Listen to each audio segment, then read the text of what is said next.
नमस्कार दर्शक बंधु पुणी थे नुआ भिडियो आपको स्वागत जनाऊँगी। दर्शक बंधु आपर बहुत मात्रा कमेंट थिला जे वर्तमान तो खरीफ फसल धान किणा आरंभ हो जाइए किंतु अनेक चाषी भाई माने अछंती जो मानकरे कि एपर्यंत टोकन नंबर पाई नांती सेमानकर नॉट जनरेट बताउची। जदि आपनकर फार्मर्स कोड टोकन नंबर जो रही आपनकर फार्मर्स कोड टोकन नंबर से टोकन नंबर टी जदि नॉट जनरेट बताउची ताहले तो आपण माने बहुत असुविधार सम्मुखीन होउतबे। जदि आपनकर टोकन नंबर नथिबो ताहले तो आपण माने खरीफ फसलर धान मध्य बिकी पारिबे नै। जदि आपनकर टोकन नंबर नॉट जनरेट बताउची को कारणरू बताउची आपनकर कोठी ना कोठी भूल थिबो सेति पई आपनकर टोकन नंबर नॉट जनरेट बताउची आपनकर जनरेट होइनी। तो आपण माने कोन कले आपनकर टोकन नंबर को जनरेट करि पारिबे आपण मानकू एई तीनोटी स्टेप फॉलो करबा को पड़िबो। जदि आपण माने एई तीनोटी स्टेप फॉलो करंती तबे जाय कि आपण माने आपनकर फार्मर्स कोड टोकन नंबर पाई पारिबे आपण माने मध्य खरीफ फसलर धान बिक्री करि पारिबे। तबे एई तीनोटी स्टेप जो रहिछि कोन कोन चलंतु आज रो वीडियो रे पूरा डिटेल्स रे जानिबा। तो सेति पई वीडियोटी को शेष पर्यंत देखिबे पूरा डिटेल्स रे जानि पारिबे। ता सहित चैनल रे जदि नुआ विजिट करिसेंती वीडियोटी को लाइक करनेबे चैनल को मध्य सब्सक्राइब करके पाखरे थिबा घंटी चिन्ह को भी ऑल रे सिलेक्ट करके रखिबे।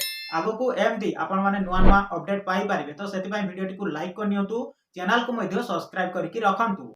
देखंतु दर्शक बंधु जदि आपनकर फार्मर कोड नॉट जनरेट बताउची ताहले आपनकर फार्मर कोड तयारी होय नै। ये तो आपण मानक पई बड़ समस्या कारण धान बिक्री पई टोकन पाइबाकू हेले एही कार्ड जनरेट हेबा अत्यंत जरूरी नचेत आपण माने धान बिक्री करि पारिबे नाही। आपनकर टोकन आसीबो कि नाही ताहा मुख्यतः आपनकर पंजीकरण स्थिति उपरे निर्भर करे। फार्मर कोड न आसीबा अर्थ यदि आपनकर फार्मर कोड जनरेट होय नै तेबे एहारो अर्थ आपनकर पंजीकरण रजिस्ट्रेशन प्रक्रिया संपूर्ण होय नै। तेणु आपनकू वर्तमान धान बिक्री पई टोकन मिलिबो नाही आपण धान बिक्री करि पारिबे नाही। जदि आपनकर टोकन कोड नॉट जनरेट बताउची ताहले आपण माने एई तीनोटी स्टेप फॉलो करंतु। प्रथमे आपण माने कोन करिवे ना आपनकर आख पाखरे जो लैंप थिबो किंबा आपनकर धान मंडी थिबो जो धान मंडी रे आपण माने पंजीकरण करिसंती सेठाकू आपण माने विजिट करंतु। सेठी आपनकर कर्मचारी बा आपनकर सिक्युरिटी किंबा कर्मचारी को तुरंत भेट करंतु तांको सहित जोगाजोग करंतु। आपनकर ब्लॉक बा तहसील जोगाण अधिकारी को मध्य भेटी पारिबे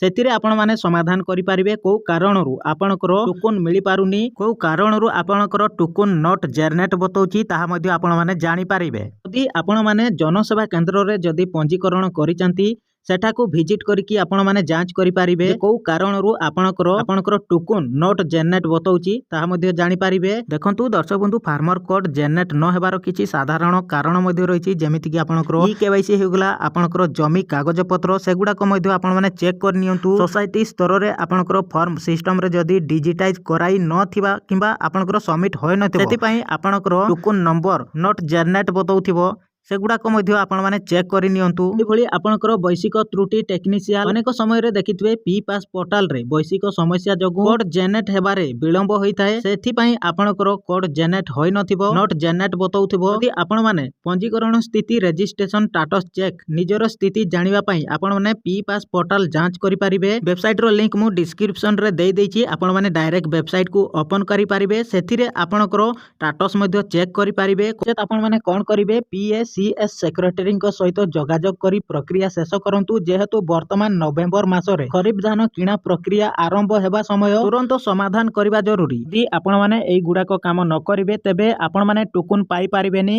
किंबा आपनकर खरीफ फसलर धान बिक्री करि पारिबेनी। सेति पई तुरंत एई काम गुडाक करि नियंतु।